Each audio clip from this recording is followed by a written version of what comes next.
घरात सगळं असूनही आपलं मन रिकामं का वाटतं? आज मी खूप साधा पण खूप खोल असा प्रश्न विचारतीये की सगळं असूनही आपलं मन रिकामं का वाटतं? तुमच्याकडे घर आहे, मुलं आहेत, नवरा आहे, 3 टाईमचं जेवायला आहे आणि तरीही रात्री उशीवर डोकं ठेवलं की डोळ्यात पाणी का येतं? कोणी विचारलं तर आपण म्हणतो सगळं काही ठीक आहे. पण खरंच ठीक असतं का हो? तर नाही. हे आजाराचं लक्षण नाही, तर हे रिकामेपणाचं लक्षण आहे. हे रिकामेपणाचं लक्षण आहे. आपल्या आयुष्यातल्या सगळ्यात मोठा धोका काय असतो तुम्हाला माहीत आहे का? सगळ्यात मोठा धोका म्हणजे आपला रिकामीपणा. आणि रिकामं मन म्हणजे दुर्लक्षित बागेतलं झाड. त्याला पाणी नाही, जपवणूक नाही आणि मग त्यावर किडे पडतात. त्याचं तण आजूबाजूला वाढतच जातं आणि मग ती बाग हळूहळू उद्ध्वस्त होते. तसंच आपल्या मनाचं आहे. आपण गृहिणी आहोत. आपल्यावर अनेक जबाबदाऱ्या असतात. मुलं लहान असताना वेळ कसा निघून जातो ते कळतच नाही. पण मुलं मोठी झाली की घरात शांतता येते आणि त्या शांततेत मन आरडाओरड करायला लागतं. आज अनेक बायका डॉक्टरांकडे जातात. काय तक्रार घेऊन जातो? तर मान दुखते, डोकं जड वाटतं, हातापायात मुंग्या येतात, छातीत दडपण येतं. डॉक्टर रिपोर्ट बघतात, सगळं काही नॉर्मल असतं. कारण आजार हा शरीरात नसतो, तर तो त्या स्त्रीच्या मनात साचलेला असतो. हे वाक्य ऐकून किती बायका आतून कोसळतात माहीत आहे का?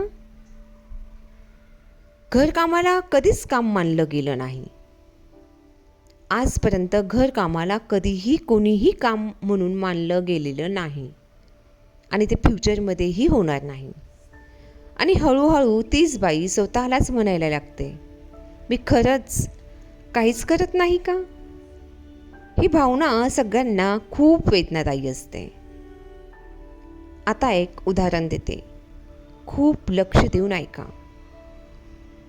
मन म्हणजे एक झाड.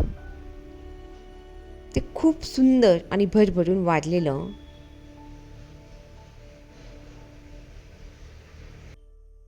हिरवी पानं छान अशी त्याला आलेली,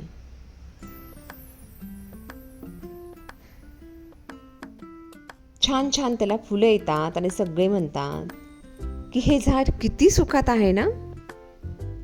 पण खरं काय होतं माहिती आहे का? हळूहळू त्या झाडाला पाणी मिळणं बंद होतं. कोणी मुद्दाम नाही करत हो, फक्त त्याकडे दुर्लक्ष होतं. सूर्य तसाच तळपतो, वारा तसाच वाहतो, पण पाणी नाही आणि मग ते झाड वाढणं थांबवतं. फुलं येणं बंद होतं, पानं वाळून जातात आणि एक वेळ अशी येते की कितीही त्याला आपण पाणी घातलं, त्याची जपवणूक केली, तरी ते झाड वाचत नाही. आणि हे झाड म्हणजे आपलं मन आहे. आपण सगळ्यांनी आपल्या मनाची काळजी घेतली पाहिजे, पण स्वतःच्या मनाची नाही असं आपण म्हणतो. चालेल, चला नंतर बघूया. माझ्याशिवाय सगळंच होणं महत्त्वाचं आणि मन हळूहळू वाळायला लागतं. एक गोष्ट लक्षात ठेवा बहिणींनो, मैत्रिणींनो, मन एकदा पूर्णपणे मरून गेलं तर मोटिवेशनल व्हिडिओ किंवा कोणी कितीही प्राईज तुम्हाला बहाल केलं किंवा कोणी कितीही समजावलं तर त्याचा काहीच उपयोग होत नाही. म्हणून आधी तुम्ही मनाला जपा. कोणत्याही खताची सवय लावायची नाही, सतत कोणाशी तुलना करायची नाही आणि अपमान सहन करणं, स्वतःला कमी लेखणं, माझं काही महत्त्वच नाही का, ह्या विचारांचा अजिबात विचार करायचा नाही. आणि ह्या सगळ्या गोष्टींची सवय, ह्या सगळ्यांचा परिणाम आपल्या मनावर होऊन द्यायचा नाही. आता एक महत्त्वाची गोष्ट म्हणजे व्यस्त राहणं. मग व्यस्त राहणं म्हणजे फक्त पळपळ करायची का हो? नाही. व्यस्त राहणं म्हणजे मनाला अर्थ मिळणं. मनाला अर्थ मिळणं. आज मी काहीतरी केलं ही भावना मिळणं. ते काम पैसे देणारच असावं असं काही नाही, पण आत्मसन्मान देणारं असायला हवं. बघा, खूप महत्त्वाची लाईन आहे ही, आत्मसन्मान देणारं असायला हवं. आज अनेक गृहिणींना आयुष्य बदललंय. एक बाई रोज 20 मिनिटं लिहायला बसली, आज तिचे विचार हजारो बायकांना आज YouTube through, Insta through, Facebook through बायकांना आधार देत आहेत. एक गृहिणी मोबाईलवर रेसिपी शूट करू लागली आणि आज तिचं यूट्यूब चॅनल म्हणजे तिची ही एक ओळख होऊन बसलेली आहे. सगळ्यांनी मोठी उडी घेतली नाही, अगदी लहान लहान पावलं टाकत गेली. आणि आता प्रॅक्टिकल सांगते, रोज स्वतःसाठी फक्त 1 तास त्या वेळेत मोबाईल स्क्रोल नाही, नातेवाईकांचा फोन नाही, फक्त तुमचं काम. तुम्हाला काय आवडतं त्यावर फोकस करा. बोलायला लाईव्ह व्हॉईस, पॉडकास्ट, शिकायला ऑनलाईन ट्युशन्स. हातात जर तुमच्या कला असेल तर कुकिंग बनवा. छान असं तुम्हाला जे आवडेल ते बनवा, त्याचे व्हिडिओ बनवा. आर्ट, हँडमेड जे काही असेल ते त्याचे छोटे छोटे व्हिडिओज बनवा. शिकायचं असेल तर आत्ता सध्या टेक्नॉलॉजी खूप पुढे गेलेली आहे आणि आपलं बरंचसं आयुष्य हे टेक्नॉलॉजीवर अवलंबून आहे. डिजिटल स्किल्स शिका, व्हिडिओ एडिटिंग शिका. आज तुम्ही जे काही शिकताल ना ते उद्या तुमच्या कामी येणार आहे. सेल्फ डिसिप्लिन म्हणजे शिक्षण आहे, पण सेल्फ डिसिप्लिन म्हणजे स्वतःची काळजी. स्वतःची काळजी. दररोज स्वतःला एक प्रश्न विचारा, आज मी स्वतःसाठी काय केलं? उत्तर लहान असलं तरी चालेल. आणि शेवटी तुम्ही आई आहात, पत्नी आहात, सून आहात, पण त्याआधी तुम्ही एक स्त्री आहात. त्याआधी एक स्त्री आहात. तुमचं आयुष्य संपलेलं नाही, तर ते थांबलेलं आहे. आणि या थांबलेल्या आयुष्यात एका निर्णयाने पुन्हा सुरू होऊ शकतं. कोणी नाही आलं तरी चालेल, पण आपण स्वतःची रिस्पॉन्सिबिलिटी स्वतःच घ्यायची. जसं हवं तसं जगा आणि जसं हवं तसं राहा, पण तुम्ही स्वतःचं मन वाळवून देऊ नका. मन जिवंत असेल तर आयुष्य पुन्हा तुम्ही फुलवू शकता. खरं तर ना, बायका आपल्या घरासाठी आणि माणसांसाठी इतकं करूनही त्यांना आतून अस्वस्थ वाटतं. आणि ह्याला कारण म्हणजे फक्त 10 सवयी. आणि या 10 सवयी मी तुम्हाला अगदी झटकीपट इथे सांगणार आहे. स्वतःला फक्त गृहिणी समजायचं. नंबर 1, मी फक्त एक हाऊसवाईफ आहे असं म्हणल्याने तुमची किंमत कमी होत नाही. खरं तर गृहिणी म्हणून तुम्ही एक शिक्षिका, नर्स, स्वयंपाकीण, हाऊसकीपर आहात आणि रिलेशनशिप मॅनेज करणाऱ्यासुद्धा एक मॅनेजर आहात. सगळ्या जबाबदाऱ्या सांभाळत असताना स्वतःच्या कामाचे मूल्य स्त्रीने ओळखता आले पाहिजे. नंबर 2, सगळ्यांना हो म्हणणे आणि मदतीसाठी नाही म्हणणे. सगळ्यांना खुश ठेवण्याच्या नादात आपण स्वतःला त्रास देतो आणि कोणालाही लगेच हो म्हणतो. 10 मिनिटं वेळ घ्या आणि विचार करा की यामुळे तुम्हाला त्रास होईल का आणि इतरांकडे मदत मागण्यात कमीपणा मानू नका. नंबर 3, स्वतःच्या आरोग्याला शेवटी ठेवणं.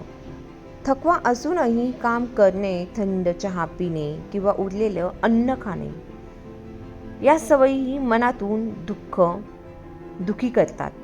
स्वतःकडे दुर्लक्ष करणे हा आपलाच दोष आहे.